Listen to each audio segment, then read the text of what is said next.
Hello guys, welcome back to my channel. आज के इस वीडियो में हम समझेंगे क्लास 12 के मैक्रो इकोनॉमिक्स का very important chapter money and supply. So इससे पहले वाली वीडियो में हम लोगों ने पार्ट 1 को कवर अप कर लिया था। ये यूनिट आप लोगों के एग्ज़ाम में 6 मार्क्स कवर अप कर रही है। मीन्स कि 6 मार्क्स तक के क्वेश्चन आप लोगों से एग्ज़ाम में पूछे जाएंगे। सो बेसिकली ये इस चैप्टर का पार्ट 2 है। बिगिनिंग मैंने इसके पार्ट 1 में स्टार्ट करवा दी थी। सो बच्चों बेसिकली हम लोगों ने इसमें अकॉर्डिंग टू न्यू सिलेबस ही कवर अप करना है, जितना सीबीएसई ने बोला है, ना उससे ज़्यादा ना उससे कम तो बिल्कुल नहीं। सो आज के हम टॉपिक में बात करें जो हम लोगों के अकॉर्डिंग टू न्यू सिलेबस है, जो हम लोगों के सिलेबस में है, एग्ज़ाम में क्वेश्चन पूछे जाएंगे। वो टॉपिक है हमारा सप्लाई ऑफ मनी, मुद्रा की पूर्ति। That is very important topic. ये तुम लोगों के एग्जामिनेशन के पॉइंट ऑफ व्यू से बच्चों बहुत इंपॉर्टेंट टॉपिक है, मुद्रा की पूर्ति। सो सबसे पहले हम समझते हैं कि सप्लाई ऑफ मनी क्या है। सो पहला पॉइंट लर्न करने वाला है यहाँ पर कि मुद्रा की पूर्ति एक स्टॉक कंसेप्ट है, कि स्टॉक अवधारणा है। सो इसको हम पॉइंट ऑफ टाइम के ऊपर मेजर कर सकते हैं कि आज 24 सितंबर 24 सितंबर को कितने पैसे हैं लोगों के पास, पब्लिक के पास। 25 अगस्त को कितने पैसे हैं, 18 अगस्त को, 18 जनवरी को। तो बेसिकली एक स्टॉक अवधारणा है, क्योंकि हम इसे एक पर्टिकुलर पॉइंट ऑफ टाइम के ऊपर मेजर कर रहे हैं, माप रहे हैं कि लोगों के पास इस दिन सन 2018 2 जनवरी को कितने पैसे थे। सो बेसिकली हम इसे मेज़र कर रहे हैं पॉइंट ऑफ टाइम में, एक पर्टिकुलर टाइम हमें दिया गया है, तो उसे हम सप्लाई ऑफ मनी कहते हैं, मुद्रा की पूर्ति। आप लोगों को ये याद रखना है, ये एग्ज़ाम में पूछेगा कि मुद्रा की पूर्ति प्रवाह अवधारणा है या स्टॉक अवधारणा है। तो आप हमेशा याद रखना कि सप्लाई ऑफ मनी स्टॉक अवधारणा है, क्योंकि इसे एक पर्टिकुलर पॉइंट ऑफ टाइम के ऊपर मेजर किया जाता है। एक पर्टिकुलर डे होता है, एक पर्टिकुलर टाइम होता है। इससे अभिप्राय एक निश्चित समय पर देश के लोगों के पास कुल मुद्रा सभी प्रकार के स्टॉक से, बेसिकल इसने बोला है कि लोगों के पास, देश की पब्लिक के पास, तो देश में जो लोग रह रहे हैं at the point of time 24 September for example के लिए, कि 24 सितंबर में लोगों के पास कितना पैसा है आज की डेट में। So basically this is a एक स्टॉक कंसेप्ट है। अगर हम आगे वाले की बात करें तो बेसिकली लोगों के पास कितना पैसा है, और उन लोगों का पैसा शामिल करेंगे जो मनी की डिमांड करते हैं। आई होप आप लोग समझ रहे होंगे कि सप्लाई ऑफ मनी में हम पढ़ेंगे कि लोगों के पास कितना पैसा है। ये एक स्टॉक अवधारणा है, एक पर्टिकुलर पॉइंट दे रखा है कि 25 सितंबर लोगों के पास इतना पैसा है।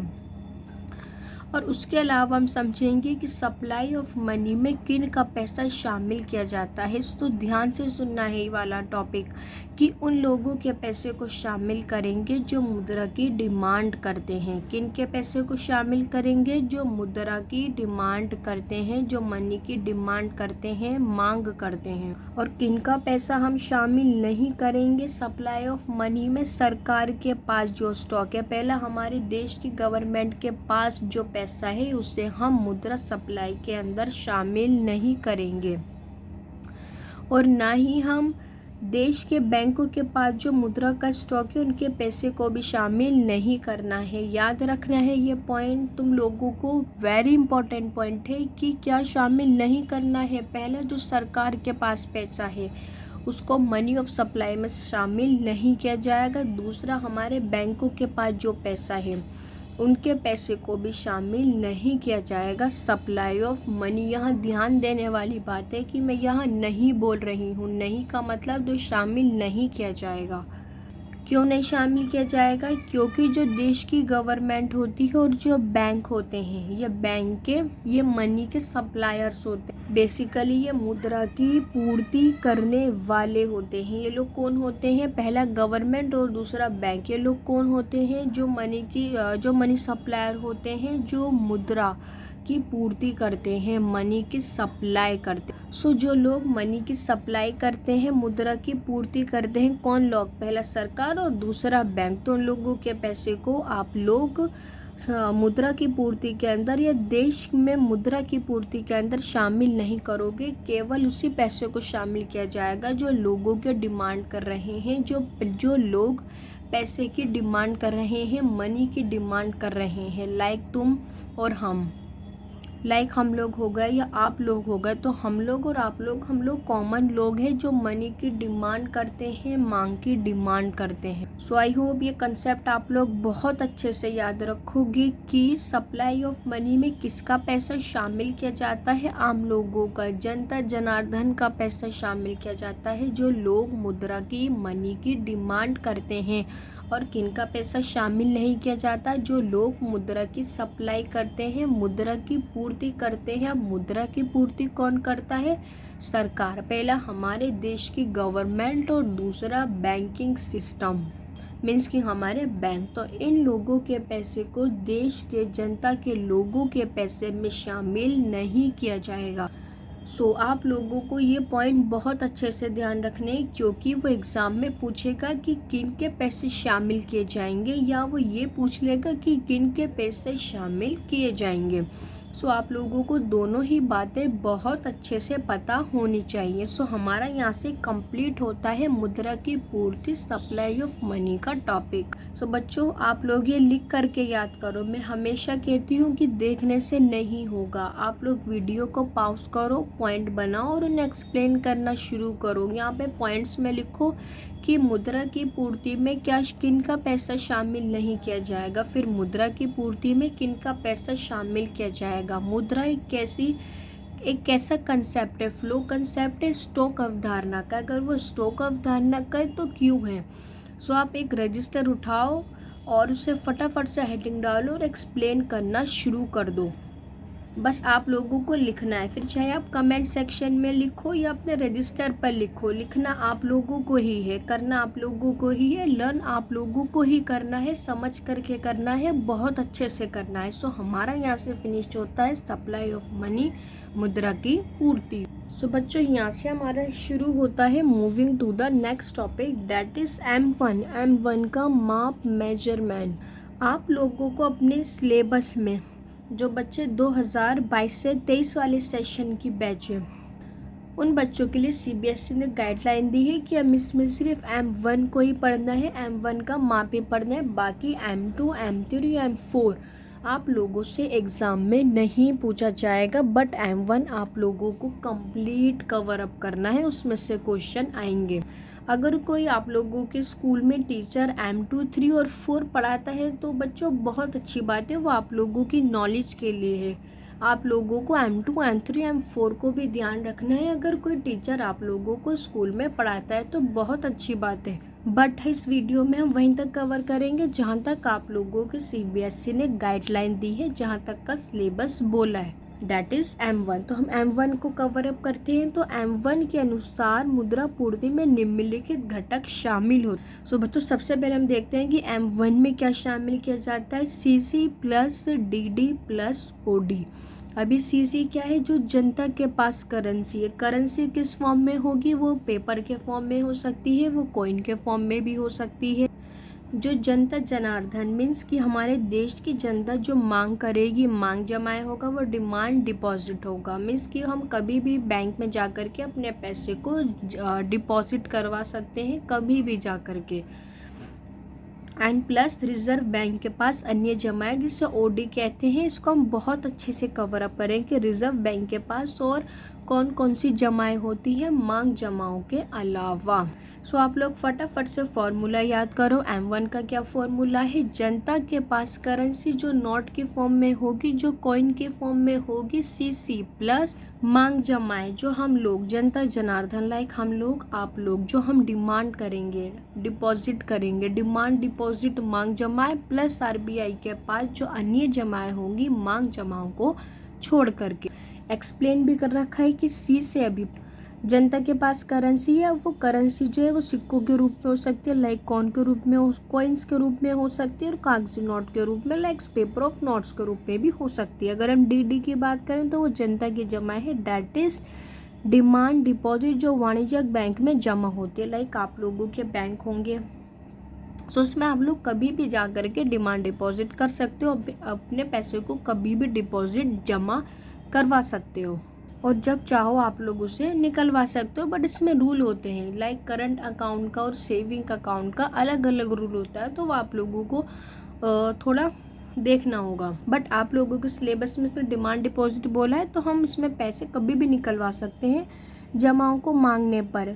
अगर मैं बैंक से जाकर अपने जमाएं मांगूंगी जो मेरी बैंक के पास है, तो मुझे या तो मैं उसे चेक द्वारा भी निकलवा सकती हूँ, या मैं सिग्नेचर के द्वारा भी उसे निकलवा सकती हूँ। तो यहाँ पे मैं मेथड बता रखेंगे डिमांड डिपॉजिट को, लाइक मैंने चेक भरा, उस चेक को मैंने फिल कर लिया, तो एंड देन उसके बाद या मैं सिग्नेचर करवा कर भी अपनी डिपॉजिट को निकलवा सकती हूँ, लाइक जो सिंपल रहता है। सो बच्चों, अगर हम यहाँ ओडी की बात करें, अन्य जमाएं अदर डिपॉजिट कौन कौन सी है, अब ध्यान से सुनना है। ओडी का मतलब क्या है कि आरबीआई के पास मांग जमाएं, लाइक तुम्हारी और हमारी जमाओं को छोड़ करके और कौन से डिपॉजिट आरबीआई के पास रहते हैं, डेट इज अन्य जमाएं अदर डिपॉजिट। पहला तो नाबार्ड। नाबार्ड की फुल फॉर्म क्या है? कृषि एवं ग्रामीण विकास का राष्ट्रीय बैंक की मांग जमा, जो बेसिकली ग्रामीण रूरल डेवलपमेंट के लिए शुरू किया गया था 90। सो बेसिकली आरबीआई इसकी डिमांड को अपने पास रखेगा, नाबार्ड की किसकी मांग जमाओं को अपने पास रखेगा? पहला नाबार्ड की, जो रूरल डेवलपमेंट में खुलवाया गया था, लोगों को ऋण प्रोवाइड करने के लिए, लोन प्रोवाइड करने के लिए, और उनके ऋण को सुविधा प्रदान करने के लिए। और दूसरा अगर हम बात करें तो दूसरा है विदेशी केंद्रीय बैंक, जो फॉरेनर सेंट्रल बैंक होते हैं और जो फॉरेनर गवर्नमेंट होते हैं, उनकी मांग जमा। आप इसे मेरे साथ बोलते जाओ। आरबीआई पहला किन की मांग जमा रखेगा? नाबार्ड की, कृषि एवं ग्रामीण विकास का राष्ट्रीय बैंकों की मांग जमाए रखेगा। दूसरा जो फॉरेनर के सेंट्रल बैंक है उनकी मांग जमाए रखेगा। तीसरा जो फॉरेनर सरकार है, जो फॉरेनर्स गवर्नमेंट है, उनकी मांग जमाओं को, डिमांड डिपॉजिट को अपने पास रखेगा। और लास्ट वाला आईएमएफ और वर्ल्ड बैंक की मांग जमाओं को भी अपने पास रखेगा, अंतर्राष्ट्रीय वित्तीय संस्था को भी इन सब की डिमांड डिपॉजिट को अपने पास रखेगा। सो ये पॉइंट बहुत इंपॉर्टेंट है बच्चों की। आरबीआई अपने पास ओडी अदर डिपॉजिट अन्य जमाओं में किन किन के डिमांड डिपॉजिट को रखता है। सो पॉइंट याद रखने वाले हैं ये मोस्ट इम्पॉर्टेंट पॉइंट। नाबार्ड विदेशी केंद्रीय बैंक, जो फॉरेनर सेंट्रल बैंक होते हैं। विदेशी सरकार, जो फॉरेनर गवर्नमेंट होती है। आईएमएफ, जो अंतर्राष्ट्रीय वित्तीय संस्था होती है। और वर्ल्ड बैंक इनकी मांग जमाओं को अपने पास रखता है। बच्चों, मैं फिर कहूँगी कि देखने से नहीं होगा, आप लोग वीडियो पॉज करो, हेडिंग बनाओ और उससे जल्दी से फटाफट से लिखना शुरू करो, क्योंकि जब आप लिखोगे तो चीज़ें आप लोगों को लर्न होंगी। सो अगर हम नेक्स्ट वाले की बात करें, इसने बोला है विशेषकर ओडी में निम्नलिखित को शामिल नहीं किया जाता। अभी तक हमने यहाँ पर क्या पढ़ा कि कौन से डिमांड डिपॉजिट को शामिल किया जाता है। अब नेक्स्ट टॉपिक क्या है कि अदर डिमांड डिपॉजिट में क्या क्या शामिल आरबीआई के पास ही शामिल नहीं किया जाएगा, जो हमने पार्ट 1 में कवर अप करा था। पहला, जो हमारी देश की सरकार का पैसा है जो आरबीआई के पास रखा हुआ है, उसको हम शामिल नहीं करेंगे। दूसरा, देश की बैंकिंग व्यवस्था की आरबीआई के पास जमा, लाइक छोटे छोटे कमर्शियल बैंक होते हैं, उन सबका बैंकों का बैंक कौन होता है? आरबीआई होता है। तो उन बैंकों को, या जो उन बैंकों की जो जमाएं होती हैं, उनके भी डिमांड डिपॉजिट को हम उनकी जमाओं को भी शामिल नहीं करते हैं। आई होप ये दोनों पॉइंट आप बहुत अच्छे से याद रखोगे। पहला, हमारे कंट्री की गवर्नमेंट के सरकार का जो पैसा है उसको शामिल नहीं किया जाएगा। दूसरा, जो बैंक होते हैं, क्योंकि आरबीआई क्या है? बैंकों का भी बैंक है, तो उन बैंकों का जो वाणिज्यिक बैंक होते हैं, कमर्शियल बैंक होते हैं, आरबीआई से छोटे बैंक होते हैं, उनके पैसे को भी हम आरबीआई के पास जमाओं को शामिल नहीं किया जाएगा। सो बच्चों, आई होप आप लोगों को आज के इस वीडियो में बहुत अच्छे से समझ में आया होगा कि M1 के मेजरमेंट क्या है। अब हम इसकी फटाफट से क्विक रिवीजन कर लेते हैं। M1 के क्या फॉर्मूला क्या है? जनता के पास currency CC plus OD, CC plus DD plus OD। C4 currency, TD मतलब डिमांड डिपॉजिट, मांग जमाएं जो हम लोग करेंगे, आप लोग करोगे लाइक आम जनता। और रिजर्व बैंक के पास अन्य जमाएं कौन कौन सी होती है जो अभी हमने कवर अप की? नाबार्ड की जमाएं होती हैं, फोनर सेंट्रल बैंक की जमाएं होती हैं एंड फोनर गवर्नमेंट की जमाएं होती हैं। IMF के डिमांड डिपॉजिट होते हैं। वर्ल्ड बैंक की भी हमें डिमांड डिपॉजिट RBI के पास देखने को मिलता है। और इसके अलावा हमने OD को समझा कि क्या क्या शामिल नहीं किया जाएगा। Very important point, very important point कि देश की सरकार के RBI के पास जो जमा है, हमारी कंट्री के सरकार के पैसे को शामिल नहीं किया जाएगा। और जो कमर्शियल बैंक है, वाणिज्यिक बैंक है, उनके पैसे को भी शामिल नहीं किया जाएगा।